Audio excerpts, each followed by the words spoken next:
اب ہم آپ کو بتائیں گے کہ خیبر پختونخوا میں ڈینگی کا مرض تیزی سے پھیل رہا ہے۔ تہکال، پاوکا، پلوسی، ناصر باغ، سفید ڈھیری اور سربند میں عطائیوں نے دکانیں کھول لی ہیں اور عطائی مریضوں کو ڈیکسٹروز اور نارمل سلائن کے ڈرپ کے ساتھ درد کے انجیکشن لگانے لگے ہیں اور ڈینگی ٹیسٹ کے بغیر ہی ڈینگی کا علاج کیا جا رہا ہے اور صوبے میں اوسطاً 95 مریض اسپتالوں میں پہنچ گئے ہیں اور ماہرین کا یہ کہنا ہے کہ عطائی ملیریا اور ڈینگی میں فرق بھی نہیں کر سکتے ہیں اور عطائیوں کے کھولے گئے کلینک رجسٹرڈ بھی نہیں ہیں، جبکہ افسوس کی بات تو یہ ہے کہ ہیلتھ کیئر کمیشن کی جانب سے عطائیوں کے خلاف اب تک کوئی کارروائی عمل میں نہیں لائی جا سکی ہے۔ مزید تفصیلات جانتے ہیں بیورو چیف پشاور ممتاز بنگی سے۔ ممتاز، سب سے پہلا سوال تو میرا یہی ہے کہ 2017 سے اب تک ڈینگی کے خلاف کیا مؤثر پالیسی بنی ہے؟ آخر 8 سال میں محکمہ صحت نے کیا کیا ہے؟ شکریہ فرزانہ۔ دراصل 2017 وہ سال تھا جب تہکال کے علاقے میں پہلی دفعہ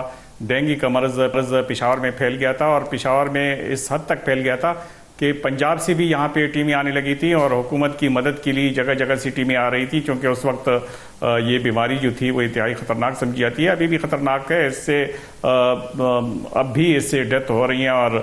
جو بخار ہے وہ ظاہر ہے کافی تکلیف دہ کام ہے۔ تو اس وقت تو تہکال کا علاقہ تھا، پھر آہستہ آہستہ اس کے جو سراؤنڈنگ ایریا ہے، تہکال کے ساتھ پاوکا ہے، پلوسی ہے، ناصر باغ ہے جس طرح آپ نے ذکر کیا، سفید ڈیری ہے اور سربند کا علاقہ ہے، وہاں پہ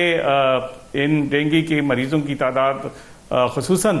اکتوبر اور اس سے 1 ماہ پہلے اور 1 ماہ بعد میں انتہا تک پہنچ جاتی ہے اور اتنی زیادہ تعداد ہو جاتی ہے کہ ہر گھر میں 4 مریض پڑے رہتے ہیں۔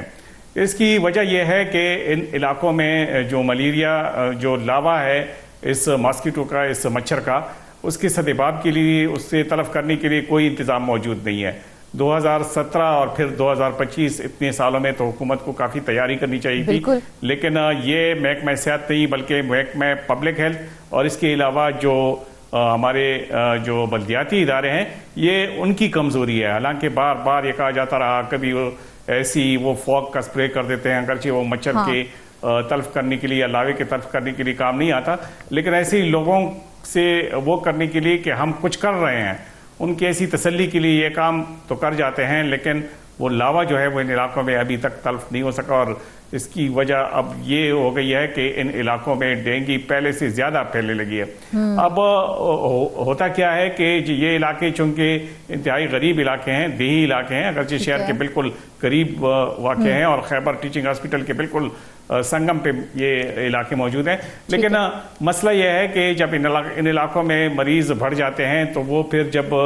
خیبر ٹیچنگ ہاسپٹل یا پھر حیات آباد میڈیکل کمپلیکس یا پھر LRH یا کسی بھی سرکاری اسپتال پہنچ جاتے ہیں تو وہاں پہ ان کو کافی انتظار کرنا پڑتا ہے، چونکہ OPD اور ایمرجنسی کا جو انفلکس ہے سارے اسپتالوں میں کافی زیادہ ہوتا ہے۔ تو ایک تو یہ بات ہے۔ دوسری بات یہ ہے کہ وہاں پہ جب پہنچتے ہیں وہاں پہ اگرچہ کوالیفائڈ ڈاکٹرز ہوتے ہیں، کچھ کو وہاں پہ داخل کیا جاتا ہے، کچھ کی گنجائش نہیں ہوتی تو ان کو گھروں میں کہا جاتا ہے کہ آپ احتیاطی تدابیر اختیار کر لیں اور میڈیسن کھائیں۔ تو ایسے میں ان کو کوئی 5000 سے 6000 کے قریب ان کو ادویات اور یہ ٹیسٹ وغیرہ سارے ملا کے یہ خرچ کرنے پڑتے ہیں، چونکہ یہاں پہ صحت کارڈ تو موجود ہے لیکن بدقسمتی سے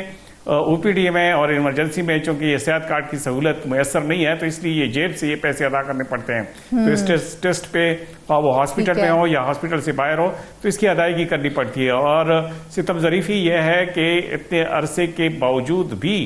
محکمہ صحت ڈینگی کے مرض کو صحت کارڈ میں شامل نہیں کر سکے اور ان کا کہنا یہ ہے کہ ممتاز دیکھا جائے تو ڈینگی کوئی معمولی مرض نہیں ہے، یہ ایک بڑا ہی خطرناک قسم کا مرض ہے، لیکن اگر عطائی افراد ڈینگی جیسی خطرناک بیماری کا علاج کر رہے ہیں تو ہم ہیلتھ کیئر کمیشن کہاں پر ہے؟ کیا ان کے لیے کوئی مانیٹرنگ کا نظام موجود نہیں ہے؟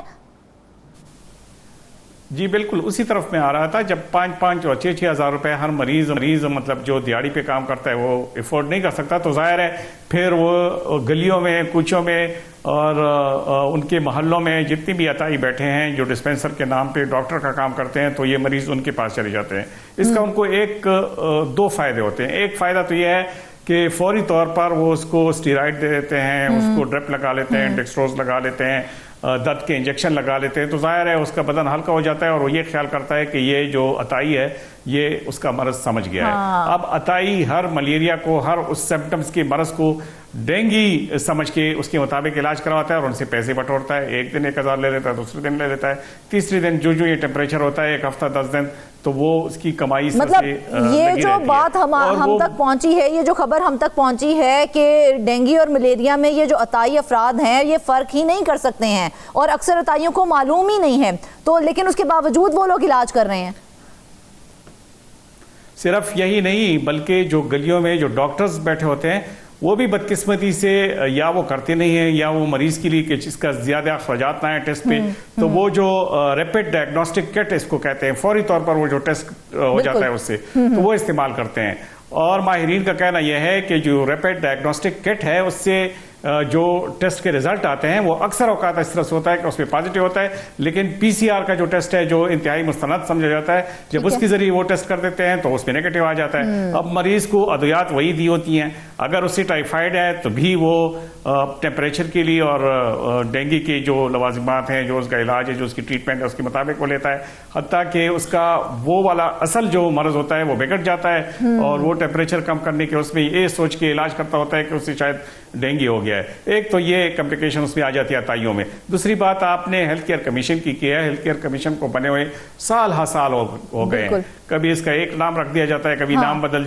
دیا جاتا ہے, کبھی اس میں نئے نئے انسپیکٹرز بھرتی ہوتے ہیں, کبھی کیا ہوتا ہے. لیکن مزے کی بات یہ ہے کہ یہ اور تو چھوڑ دیں, جو صحیح مستند ڈاکٹرز ہیں ان کے کلینک بھی پوری طرح رجسٹرڈ نہیں کر سکے, یہ عطائی تو بہت دور کی بات ہے. اور پھر خطرناک قسم کی سچویشن ہے. ممتاز, مجھے صرف یہ بتائیں کیا ہیلتھ ڈپارٹمنٹ جو ہے وہ اس بات سے لا علم ہے کہ تہکال, پاوکا, ناصر باغ اور سفید ڈھیری جیسے علاقوں میں عطائی کھلے عام کام کر رہے ہیں؟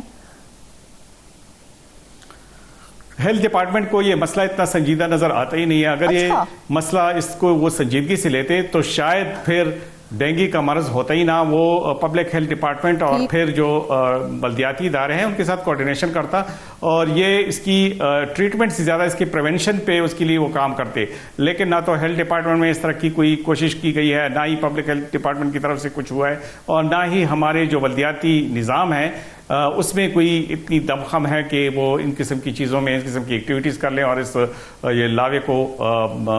بریڈنگ سے پہلے ہی تلف کر دے, تاکہ ملیریا اور پھر یہ جو ڈینگی کے مرض ہے یا مچھروں سے وابستہ جتنے بھی امراض ہیں اس کا فوری خاتمہ ہو. بہت سارے علاقوں میں اس طرح سے ہوتا بھی ہے, وہاں پہ ڈینگی کا مرض کم سے کم ہے. لیکن فرزانہ اس میں ایک اور جو مشکل صورتحال پیش آتی ہے وہ یہ ہے کہ تہکال میں اگر کوئی شخص ڈینگی اس میں تشخیص ہو جاتی ہے اور وہ پھر آتا ہے کسی اور علاقے میں اور اسی علاقے میں وہی مچھر جو اس کو کاٹتا ہے وہ کسی اور کو کاٹتا ہے, تو ٹرانسمیشن جو ہے وہ ملٹیپلائی ہو جاتا ہے اور دوسرے علاقوں تک پھیل جاتا ہے. پھر وہ سارے علاقے اس کی لپیٹ میں آ جاتے ہیں, پھر اس کا علاج بھی مشکل ہو جاتا ہے. اور اکثر اوقات ابھی بھی اس طرح سے ہے کہ اسپتالوں میں ڈینگی کے مریض اتنے پڑے ہوئے ہیں کہ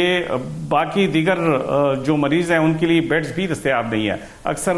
ڈاکٹر جو ہوتے ہیں وہ کہتے ہیں کہ یہ ڈینگی کا مریض ہے, ہم نے یہ سچویشن دیکھی ہے ممتاز کہ جب ایک ڈینگی کا مریض اسپتال کا وزٹ کرتا ہے تو وہ اس کا وزٹ جو ہے اسے 5000 کا پڑتا ہے, لیکن اگر وہی مریض ایک عطائی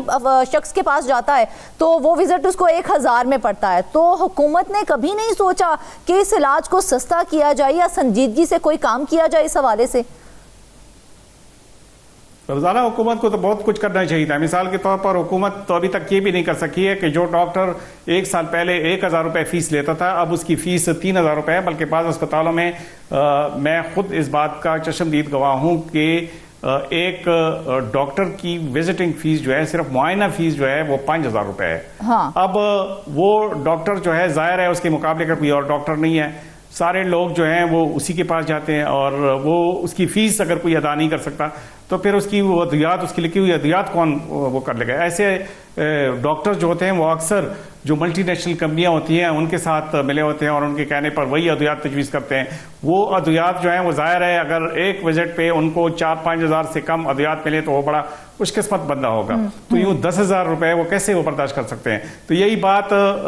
محکمہ صحت کے ذہن میں یہ کیسے آئے گی کہ جو ان ڈاکٹروں کو لگام نہیں دے سکتے کہ جو اپنی منمانی فیس لے لیتے ہیں اور وہ مختلف ہاسپٹل میں بیٹھے ہوئے ہیں یا اپنے کلینک میں بیٹھے ہوئے ہیں, تو ایسے عطائیوں کو یا ایسے ڈاکٹروں کے خلاف وہ کیسے کارروائی کر سکتے ہیں؟ مسئلہ یہ ہے کہ یہ مرض جو ہے یہ انتہائی سنجیدگی سے اس کو دیکھنا ہوگا. اس کی تعداد تیزی سے بڑھتی جا رہی ہے. اس سال اب مطلب اکتوبر جو ہے وہ شروع ہو چکا ہے اور یہ پیک منتھ ہے ڈینگی کے لیے، تو اب تک 1289 کیسز آ چکے ہیں اور اس میں 247 جو سرکاری ریکارڈ کے مطابق ہیں وہ اب بھی ایکٹیو کیسز ہیں۔